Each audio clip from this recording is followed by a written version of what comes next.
and it's just too much coming in.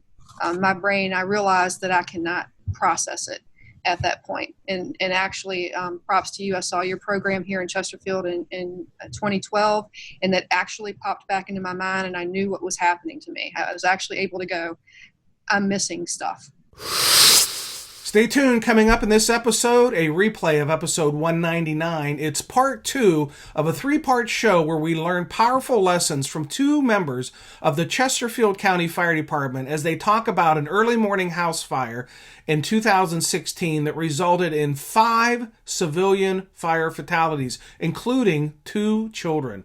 But first, let's hear from our amazing sponsor, Midwest Fire.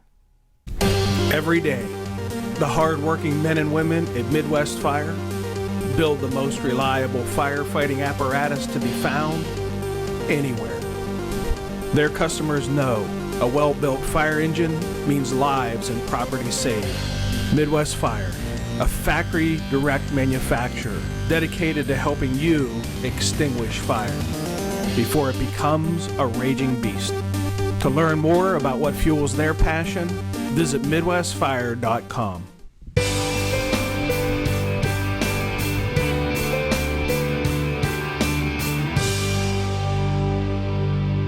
Hello and welcome to episode 319 of the Situational Awareness Matters show. I'm your host, Rich Gassaway. The purpose of this show is to improve situational awareness and decision-making for individuals and teams who work in high-risk, high-consequence, time-compressed environments with changing conditions.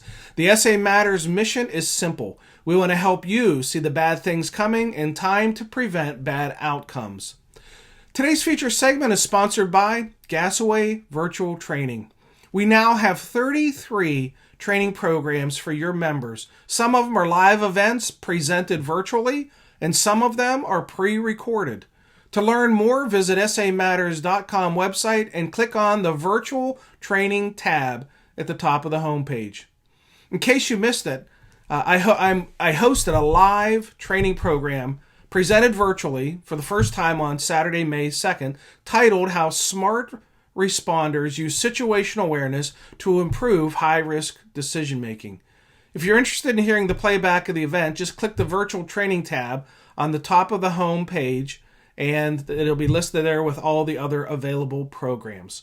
All right, let's jump into today's feature segment, a replay of episode 199, part 2 of a 3-part show where we learn powerful lessons from 2 members of the Chesterfield County Fire Department as they talk about an early morning house fire in 2016 that resulted in 5 civilian fire fatalities, including 2 children.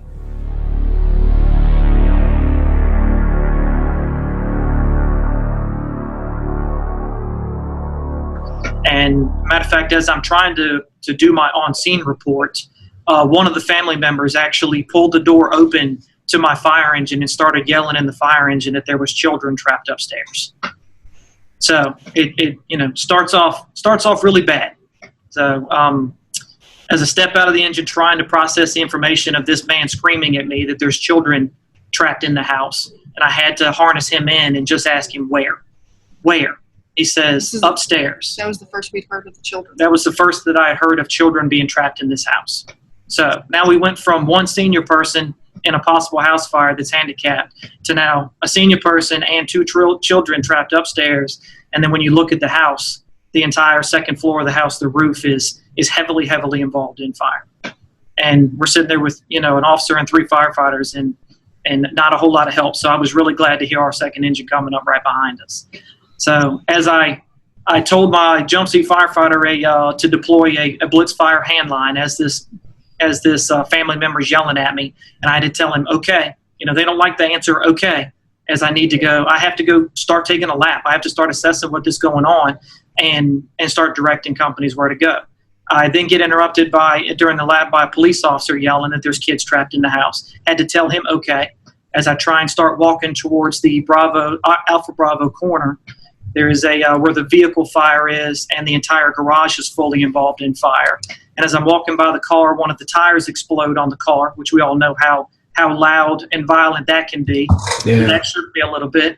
And then as I walk by the garage that's heavily involved in fire, something inside of the garage exploded. I'm guessing I don't know if it's a propane cylinder or a gas tank, but it exploded so loudly and so violently that it actually shook the ground underneath of me as I'm walking by it, and fire comes out of the garage and impinges on it. So at this point, I'm still trying to continue taking a lap process and what's going on. And you get to the back side of the house, which will show you a picture. I don't know. You want to pull it up now of how tall this house was on the Charlie side? Sure. On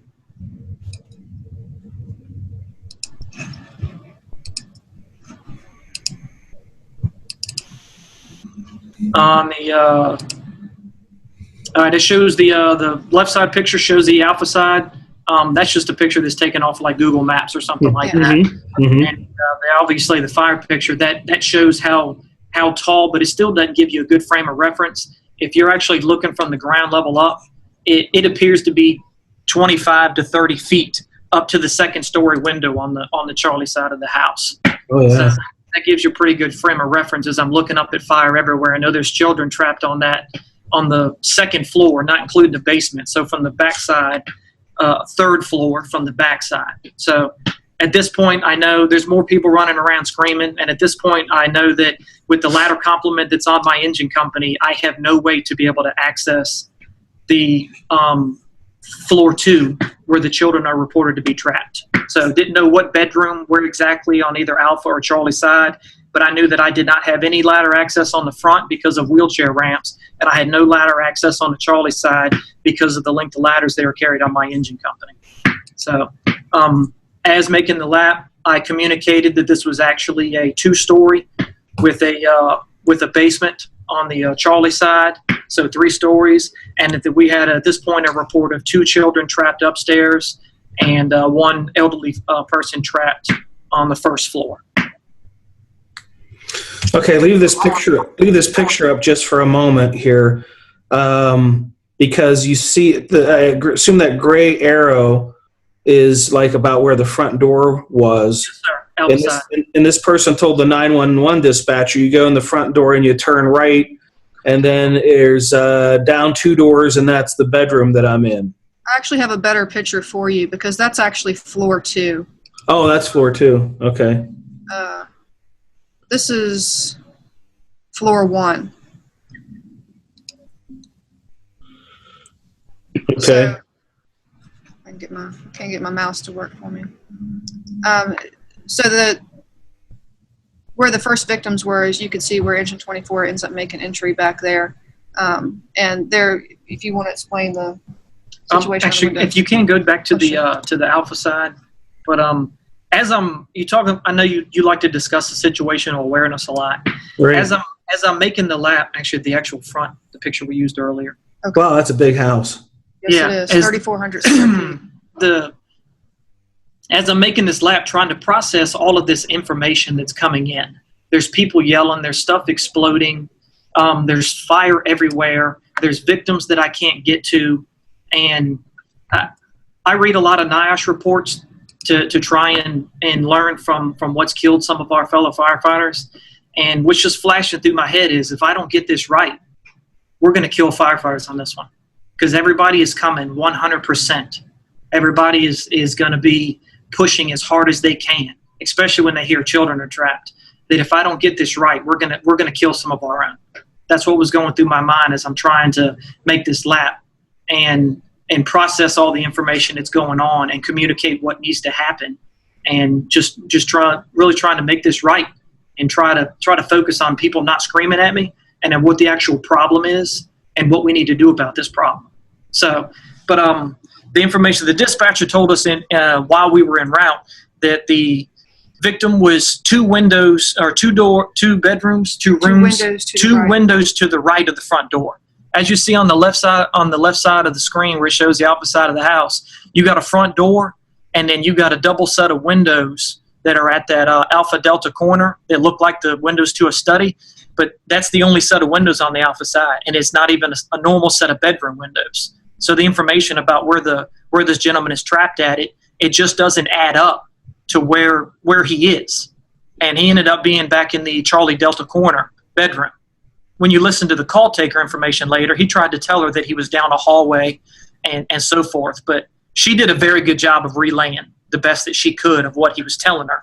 It's just the information didn't jive with what we needed to do in order to find that subject.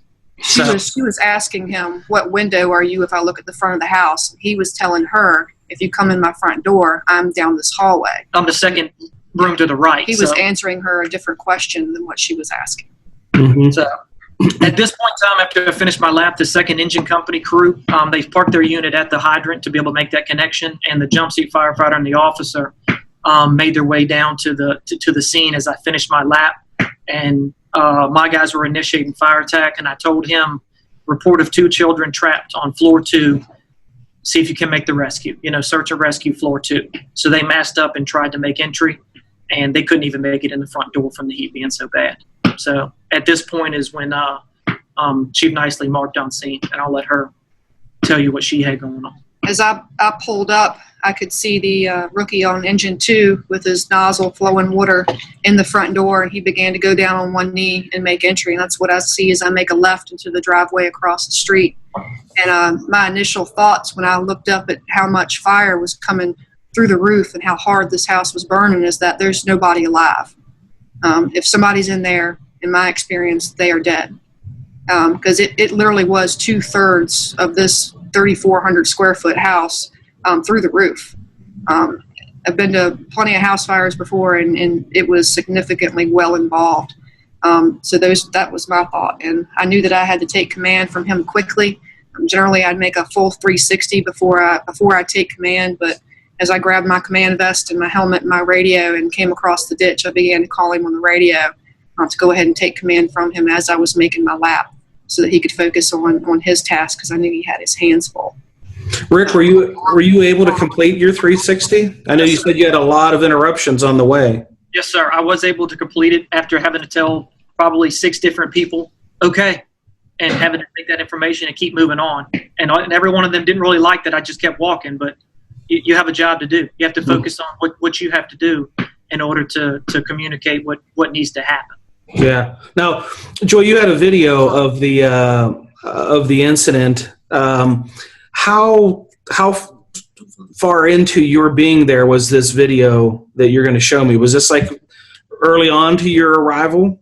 This is about 8 minutes in, because truck 9 is there. And Rick right now is performing in this video the vent enter isolate search, and engine 2 is in the front door with a 188 line. Our 1.88 is what our pre-connect, most people call it an 1 3/4, but we're using a 1.88 now. So engine company 2 is in through the front door. They're at the base of the stairs trying to make the stairs and get upstairs to the children. And Rick is in that back room on the Charlie Delta corner searching that while this video is being taped or being filmed. And at this point, I've taken command. I've made that 360, and I do not have all the resources on scene yet to perform fire extinguishment and search and rescue on this building. All I'm able to do at this point is hold the fire where it's at while Rick and his company get in there and try to make some grabs and get back out. At this point, I know that I'm going to have to put the truck up and knock the bulk of this fire out, but it's not there. It had just arrived on scene. You'll actually hear them putting their outriggers out. We've got to knock it down before we're going to be able to do a whole lot. We just don't have personnel and equipment there to do it yet. But when I play this video, I'm sorry, go ahead. At the point of this video, what or who is there? I know engine 24 is there, engine 2 is there, truck 9 has just arrived and they're putting their riggers out.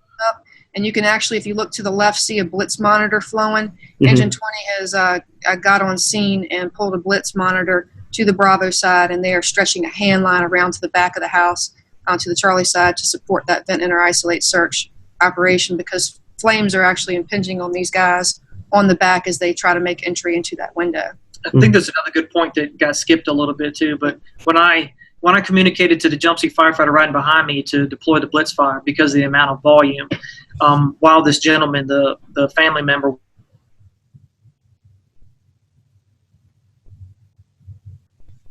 I don't want to seem like he's just some jerk. It was, his family was dying and he knew it. So, but either I didn't communicate it well or my jump seat firefighter didn't hear it well, but he ended up deploying a 1.88 hand line rather than the blitz fire. So I was not happy and surprised when I came back around the house and saw that there was just a hand line on this volume of fire. But the communication didn't happen between he and I as well as it should have for whatever reason. So that's one learning point right there that didn't happen, that would have, I don't know whether it made a difference or not, but I know there was way more fire than a 1.88 hand line was going to be able to handle. It was literally, after we had 3 hand lines flowing, the fire still, it didn't affect it one bit. So anyways. And we've actually, before I show the video, jumped ahead as far as some things that had happened and some information that had been communicated. On Rick's lap, he had run into a police officer who had pointed out a window. Did we talk about that? Yeah, well, I didn't get that information until we had come back around front and we're trying to help Engine 2 make entry to be able to get to the kids, and it was obvious it was not going to happen. At this point is when a police officer came running to me and said, we can hear a man yelling at a window at the back side of the house. We can hear a man yelling. So at that point is when I communicated to Chief Nicely that we were going to go to that side to try and attempt a VEIS. We were not making any headway trying to make the front door, so we were going to try and rescue anybody that we possibly could. So I wanted to communicate to her what I wanted to do so that she could okay that. All this that we've talked about so far has all happened within the first 5 minutes of us getting on scene. So we've gone from one person trapped to kids upstairs trapped to I don't think nobody's alive in this house, and we've got somebody at a back window screaming. So at that point, we had a face-to-face in the Charlie side, in the Delta side yard of that he's going to do this vent enter search, which, I switched from, okay, I didn't think anybody was alive in here, but if we can see him, this is why we're here. This is what we do. We're going to go get him. Or Rick's company is going to go get him.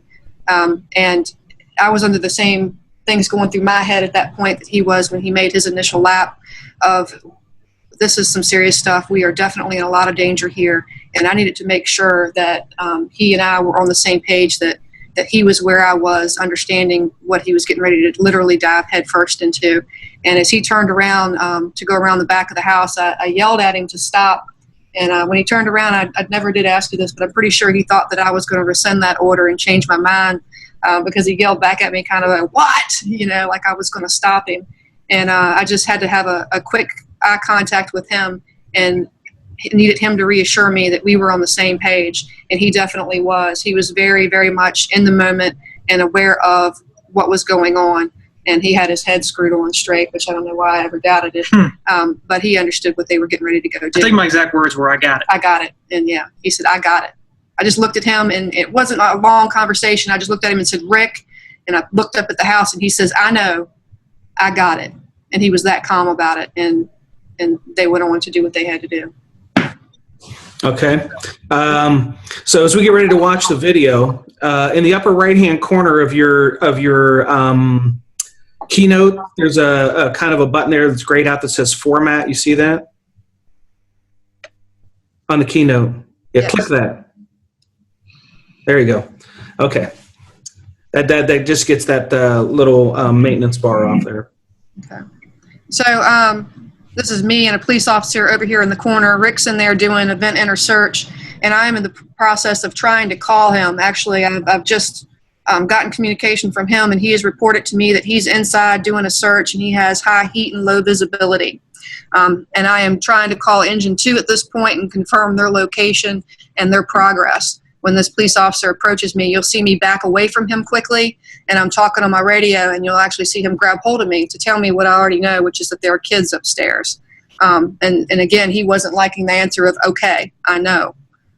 So the police officers on scene were feeling a little helpless, I think, and wanting to get in there and make some rescues themselves. But you'll see exactly the fire conditions. Oh, I lied to you. But this area here is the garage. And you can see the fire shooting up the back of the house, and that's where Rick is operating in that window. Did you go in the second story window, Rick, or the first story? It's floor 1, but from the Charlie side, it's the second floor above the basement. Yeah, you had to go up a ladder. Well, we end up going off the deck, but we'll show you the picture in a minute. Okay. The truck company that's going around there now sets the ladders for them on the Charlie side. And at this point, there's a sunroom back there on the deck that they enter that window on. And the windows on that sunroom fail after they go in that bedroom, which cuts off their egress and makes fire conditions from the Alpha side get drastically worse. That's Rick right there telling me he's bringing a victim down the ladder on the Charlie side. I don't know if you heard that. No, I couldn't hear. It was a little garbly. So was the victim the paraplegic? Yes. Okay. Yeah, can you go to the picture of that Charlie Delta corner to give them a reference of that location we had to do the VIS? Okay, you'll see this is a Charlie Delta corner. When the information the police officer gave me made me believe that there was a person coming that was hanging out of the window at the basement level. And we got back there because we did not carry a ladder back there with us at that point. And they said, no, that window up there. So either we had to go back to the engine to get ladders, or we had to try and make access off of that deck. I elected to make an access off that deck. Now, do you see the sunroom she was talking about that's sticking off? Mm-hmm. That did not look like it at that point. None of those windows had failed. So we made access in a window right here at this corner as the deck meets up to that room. It kind of was an angled access off of the deck that kind of partially had us not really in the safest position to make this access, but it was the best that we had to do. So we took that window out. Immediately after we took that window out, there was a significant amount of smoke that came out of that room. We couldn't hear anything. Actually, the first firefighter that I tried to send through the window got hung up in the blinds and actually ended up almost falling between the deck and the house down to the ground level. We were able to pull him back on the deck, and then I went through the window, and the second jump seat firefighter came through the window with me. At that point, that's where the training aspect comes back to it. Being at the Charlie Delta corner and doing a VIS, I knew, one of the principles of it is the first thing you need to do is find a door and make sure the door is shut because we just made a vent opening in this window. So I knew that if I did a right-hand search, that I would have a better chance of finding that bedroom door because I was on the Charlie Delta corner of the home. So luckily made that happen pretty quickly, even though there was a large amount of stuff in the room, including hospital beds and wheelchairs and I'm not sure whatever else. But I was able to find the bedroom door and shut it, and immediately coming back to the window where my firefighter was making entry, and very quickly located the victim in a bed in the center of the room, and started working on trying to get him back to the window. It's funny about he's been in the fire service and been on a fire engine or truck company that's working inside. You feel like you've been working for about 30 seconds. Meanwhile, the BC outside feels like that she's been watching us work inside of this house for 10 minutes. So she's calling me on the radio looking for an update, and I'm going, damn it, I'm trying to work. But was able to communicate back that we were doing the search, and then we ended up finding them. In the meantime, I have one jump seat firefighter on this deck at the window that's holding that window for us as an egress point while the two of us are doing this search and rescue. At that point, the windows on that sunroom behind him failed, and significant amount of fire started coming out of those windows to the point where he had to bail off of that, and our egress point was completely cut off, at the exception of just jumping out the window to ground level. So that was my 25-year guy that started calling for a ladder really quickly to make sure that we had an egress point and also a way to be able to take that victim down. That's where it was sure nice to have a 25-year guy that knew what was going on in that jump seat with me. So we were able to get a ladder to that backside, and also an engine company repositioned a hand line. It was flowing water into those windows to try and protect that egress that for us while we completed that bin and isolate search. So we were able to complete that, remove him from the building. At that point, he was unresponsive, apneic pulseless, transferred. Matter of fact, the guy that helped us with the ladder and get him out, my jump seat guy, he ended up having to go with the volunteers. It was a BLS unit to provide patient care for him. I believe they ended up getting the pulse back, but he ended up dying from his injuries from the fire. Okay, let's come back off of the screen share so that we just get. I have a. Got me now. So yeah, we're back. Let's pause for just a moment, on my player page, the person who they show talking gets outlined in green. And for the point of this entire conversation, I've been the only, or at least as you started doing the screen share, I was the only one highlighted in green. And before that, it was highlighting you in green when you were talking. So here on the fly, I'm going to try to figure out why. I got to go to little boy's room. I'll be right back. Okay. Why it is not doing the share of the screen, of your screen, of showing you talking. I'm not sure if that was something that maybe you had, a setting that you had touched, or I haven't changed any settings. But when you're looking at the screen, do you see both of us? Yes, I'm in a small bubble above you. Now you're back. Okay, now you're... Okay, so what I'd like for you to do is talk me through some of the things that you were thinking. I know when we were having our conversation on the phone before this, you were telling me about a whole lot of things that were going on in your mind and the things that you were thinking about related to situational awareness, and I want to capture some of that. Right, and I've got a graphic too that we can play right after this that leads up to everything that Rick was just talking about and what I'm about to talk about as well. It's a short little video with some good stuff in it and some actual radio traffic. Do you want to show it first or second? I'd rather set it up and then. Okay.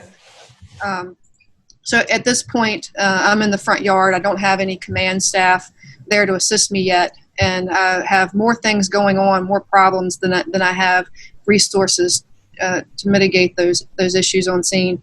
And I have so much input coming into me. There are people in the front yard, police officers, dispatches calling me, asking me about resources that are responding, giving me information about outside agencies such as Virginia Power that are coming, and it's just too much coming in. My brain, I realized that I cannot process it at that point. And actually, props to you. I saw your program here in Chesterfield in 2012, and that actually popped back into my mind, and I knew what was happening to me. I was actually able to go, I'm missing stuff at this point. And so I was able to take a step back and try to get my head wrapped around it and know what was happening to me. And until I got more resources on scene to take some of that burden off of me, to get the voices out of my head is what I call it, was I able to fully recover from that. But I think just the knowledge of knowing that it was happening to me helped me to try to keep these guys safe that night.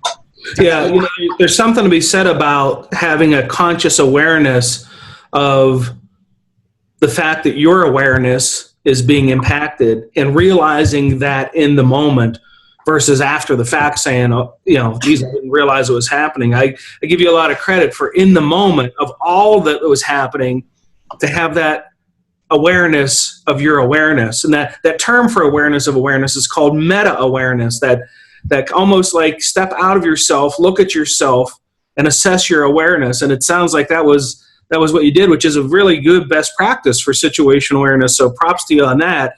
That's how it felt. Yeah, it doesn't necessarily resolve the issue, but it certainly makes you realize in a very conscious way that you're being impacted. Correct. Until the first command staff that got there, I sent them to the back to put eyes on what they were doing, which allowed me to be able to focus a little more. It took a little of that burden off of me. And then more command staff began to arrive, and I was able to actually get back to my vehicle and actually begin, like I'm supposed to do, begin to actually manage and not have to. I felt like I had to stand right there in that front yard and keep my eyes on it because it was so tenuous. We were right there on the knife's edge of if I was going to have to pull them out and we were going to have to let this thing go, or if we were going to be able to stay with it and continue to try to make those rescues while we held the fire off. So that's the decision point I was at. And realizing that I wasn't able to fully process everything that was coming in. At one point, I did grab a firefighter that did not have an assignment, and he comes up to me and says, "Boss lady, I don't have anything. What do you want me to do?" Which props to him, he didn't freelance. With everything that needed to be done, he came for an assignment. And I said, "You stand right here beside me. If I don't answer my radio, you let me know, and do not let anybody talk to me. Nobody gets close to me." And he did that. He absolutely did that. He didn't let police officers near me. He didn't let other firefighters near me. They had to go through him to get to me if they wanted to speak to me, because I needed to focus on what these guys were doing. So I got more help there. That's solid. That is solid. I like that. And he was that guy on scene that if you knew him around the fire station, he was the one that wasn't going to be afraid to tell you no or tell you what he thinks. So it just was good luck that he showed up, and he was that guy that was going to be able to do that. I never heard that part of the story. Yeah, it was Anderson. So he actually stiffed arm a police officer for me and backed him away from me, which Chesterfield Police Department does not like that very much. But he understood at that point when he told him, no, you can't talk to her right now. Yeah, no police department likes that. That's not a Chesterfield thing. Joy, how much time do you think passed before you had other command support there with you, be it the tactical safety officer or another battalion? How far into this did you have to operate solo at the command level? I don't know the exact time, but I would imagine it was more than 10 minutes, less than 15. Which felt like forever. I can tell you that, because everything for me was in slow motion. Like Rick said, he'd only been in there working for just a little bit, but I needed some more information. And standing in that front yard, when those windows on that sunroom failed, with the front door being open, the garage and the roof being gone on the Bravo side of the structure, a 20-mile-an-hour wind, those flames went 70 feet in the air. And I know he's inside, and I've got a crew in the front door. So watching things drastically change like that, I began to call him on the radio.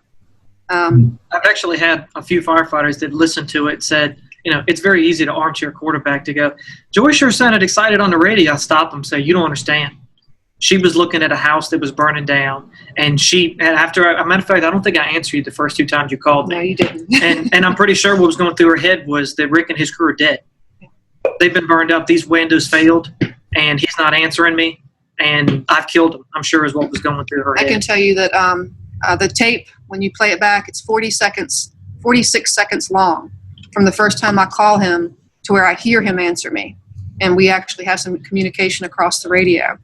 And while I know he's okay now, in those 46 seconds where I'm pacing the ground in front of 3401 Wicklow Lane, Rick Grassel and Todd Long were dead. And I had killed him. And you can't change that. I've never said it with him sitting beside me. So, but what you hear on the radio is an emotional response. It absolutely is. And anybody who would think that you won't have an emotional response to killing a friend's a fool. So what I tell people is you need to know that may happen to you, and you need to be prepared to deal with that. And it took me a second, as I say, to get my stuff back together and switch gears, because immediately after the second time I called and he didn't answer, I began to go on foot to the Charlie side to get engine 20 in the window to go get him, because I knew I'd killed him. And I was afraid to key up, because what if he answers me? And he did. He finally answered. It was awful conditions that he reported, but it was music to my ears. And when you've known somebody for so long, and you've played with their kids, and you've talked to their wife, and that all goes through your head, that you've killed them, and you just can't get that back. But my job was a lot easier than hers. Yeah, no, I don't think so. I was just over there going, "Leave me alone, I'm working." Leave me alone. Yeah. Joy, I want to ask you a question. When you called him on the radio and he didn't answer, you were on the Alpha side of the house. Is that correct? Correct. All right. And he was on the Charlie side of the house, correct? Correct. Did you consider walking around to the Charlie side and just putting eyeballs on what they were doing to make sure they were okay? Did you do that, or did you consider doing that? I began to go that way. Yes, I was heading in that direction when he answered me. I needed to be away from the things that were going on that were tactical. Just standing in the front yard alone is enough to draw you in and put all that visual and audio information into your head that's going to distract you from the bigger picture. And so I was purposefully staying away from where they were doing that. But when conditions got worse and he didn't answer me, you darn right I began to head in that direction, and he answered. because like I said, it was only 46 seconds. Immediately after he answered me, I called Engine 2 and asked Engine 2, are you at the base of the stairs? Because every now and then I could see with the reflections of the emergency lights in the front yard, somebody's gear and somebody's flashlight. And the reason I'm asking them, are they at the stairs, is because in my head, if I lose this thing at this point and this thing comes down, I need to know exactly where they're at. So that's where I was in that moment. And it took me a second to recover from it. But I have that audio and some pretty good visual aid. You want me to play that? Yeah, let's do that.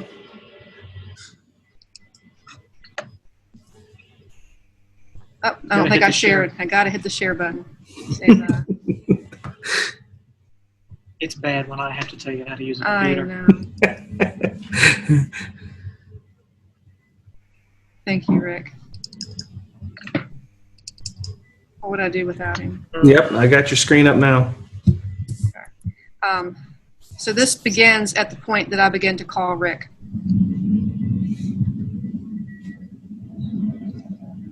Engine 24, CPR. CPR for us is Say it again.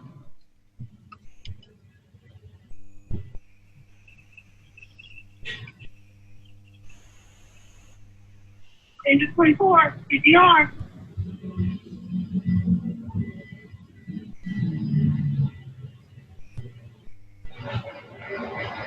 Engine 24, CPR.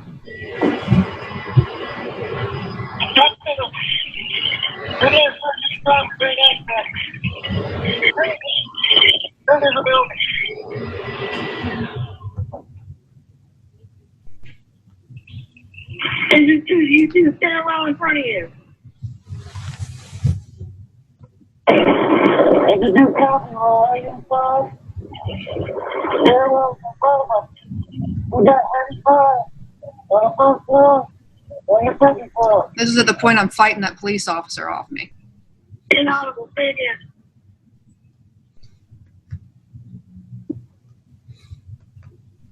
that was the sunroom that failed. We've got heavy fire on the first floor and the second floor.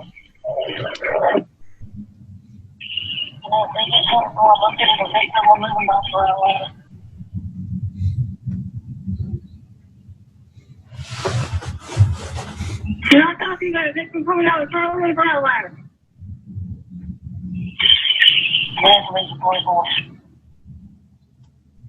Go ahead. One adult male victim removed by ground ladder certified. Engine 24 down. So I should have prefaced it beforehand. CPR for us is probably what other agencies would call a CAN report. It's conditions, progress, and resources. So what do you got? What'd you do about it? Did it help? And do you need help? So that's what I'm asking you in that. So Rick, when you were inside, and did you realize at that point that Engine 2 was in there? Oh, I knew Engine 2 was still inside fighting fire. I knew a general whereabouts that if there was no smoke, I could probably walk to them in about 30 feet. Yeah. But, you know, it felt like we were a long ways apart at that point because there was a whole lot of heat, fire, and smoke in between us. And immediately after shutting that door, the conditions in the room I was in got much, much better. You know, I thought I was in pretty good shape until we try and come out the window onto the deck and you see, you know, all the windows had failed and our egress was cut off. You go, all right, wow, this could have turned worse. Yeah. Joy, what assignment did you give to Engine 2 in support of Rick's crew on the interior? What did that conversation sound like? What were they supposed to be doing for you? Their initial assignment was to get to floor 2 and get to the children. And being unable to make that assignment, they were holding that fire right there at the base of the stairs in the main corridor of the house, in between the Bravo and the Delta sections of a rather large house in a big open foyer. So their assignment was just to stay right there and hold the fire in check and protect Engine 24's rescue. Okay. So that's what they were doing, and they absolutely understood that if they could not complete that assignment, the the trouble that Rick's crew would be in, and that we would be unable to accomplish that. And what kind of conditions was Engine 2 reporting from the inside? I know I heard him say in the audio there that they had fire on the first and second floor. Describe what they were saying as far as heat, visibility. What was their water being effective? How was the jump seat firefighter described flowing his nozzle up towards the ceiling and not feeling any water rain back down on him. He was in a constant flow with a 188, and he would go around the base of the stairs, fight fire on that side, and fire would come around the back side of that stairwell. And he'd go back and he'd fight fire on that side of the stairwell. They were reporting heavy fire conditions on floor 1 and floor 2. Like I said, it was an open foyer, so they could see the second floor, or they understood there was a second floor there. The captain on Engine 2 had tried to make the stairs several times with that first assignment, and was pushed back by the heat both times. Actually, that crew sustained some burns to their ears, neck, and face in that assignment. But the third time the captain went up the stairs, he was actually able to make it. They had put out enough of the fire that he could get to the top of the stairs, and that catwalk that connected the Charlie and Delta sides of that house on floor 2 had burnt through. It was gone. So there was enough fire up there to burn through the top of those stairs. Wow. And what size hose line were they flowing in there? They had a 188. 175 GPM standard flow. Okay. And you had a hydrant, so you had adequate water supply. And at that point in time, that was flowing on the interior. They had the blitz fire flowing into the garage on the exterior. They had a 2.5 flowing. I don't know. At this point, there's like 4 or 5 different hose lines that are putting water on this fire at different points, and the fire doesn't care. It's laughing. Yeah, Engine 16 eventually gets there on the second alarm, and they're on the Delta side flowing water with a 2.5, and there's a 188 on the back of the house flowing water, and it's just not putting it out. There is too much BTUs for the GPM with the manpower we've got there. We're going to have to hit this thing with the ladder truck, with the master stream from the top. It's such a large house, and the bulk of fire is coming across that roof line of this custom home. So it's all cut up, lots of void spaces in the top of this thing, and it's just coming across it. Now, Joy, at this point, are you still under the impression that you have 2 children trapped on the second floor? Yes, very much aware of it at this point, and understanding that we don't even have a ladder on scene at this point until Truck 9 shows up to be able to reach them.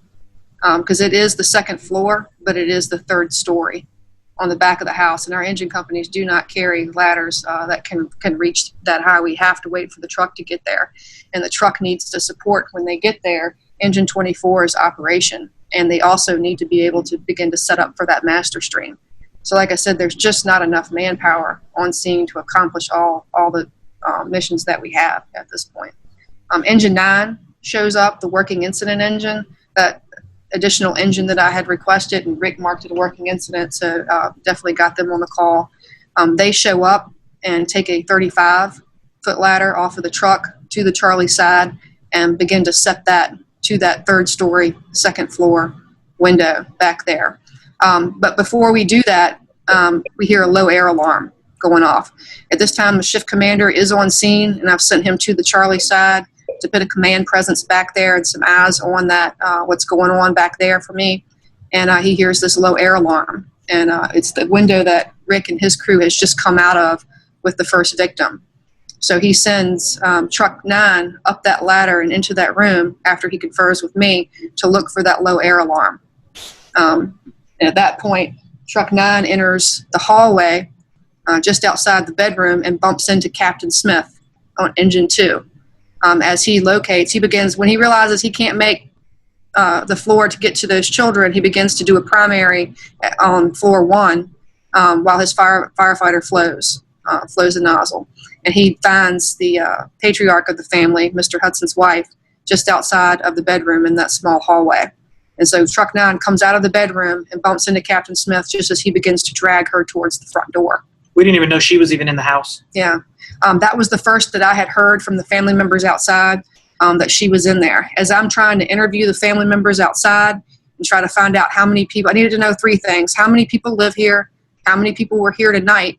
And how many people have you accounted for outside of this structure tonight? And they were understandably so distraught that they could not answer my questions. The mother of the children that were in the house, I tried to talk to her. She just couldn't do it. She was on her hands and knees in the middle of the street holding on to her one surviving child, and she just could not talk to me. The grandson had disappeared, and I could not find him. And there just weren't any reliable witnesses, anybody who had it together enough, understandably, to help us out. And so I had no idea she was even in there. I still thought that I was looking for the one that they had already pulled out, and these two children. Thank you to Battalion Chief Joy Nicely and Captain Rick Grazel of Chesterfield County for sharing your powerful story with us. Remember, this is part 2 of a 3-part show, so be sure to check back again next week for the conclusion. Since 2007, SA Matters instructors have helped more than 1,200 organizations and 87,000 individuals improve high-risk decision-making, including first responders, industrial workers, military personnel, business leaders, medical professionals, utility workers, highway workers, aviation workers, oil, refinery operators, and more.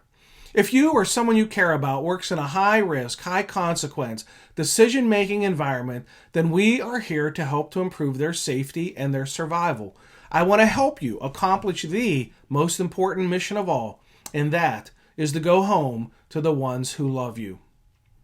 Normally, this would be the part of the show where I would thank the organizations that have hosted situational awareness programs and share a list of where our upcoming events are going to be, but the pandemic and social distancing rules have caused all of the live events to be postponed. So I want to take a walk down memory lane and to thank those organizations who were hosting programs this time last year.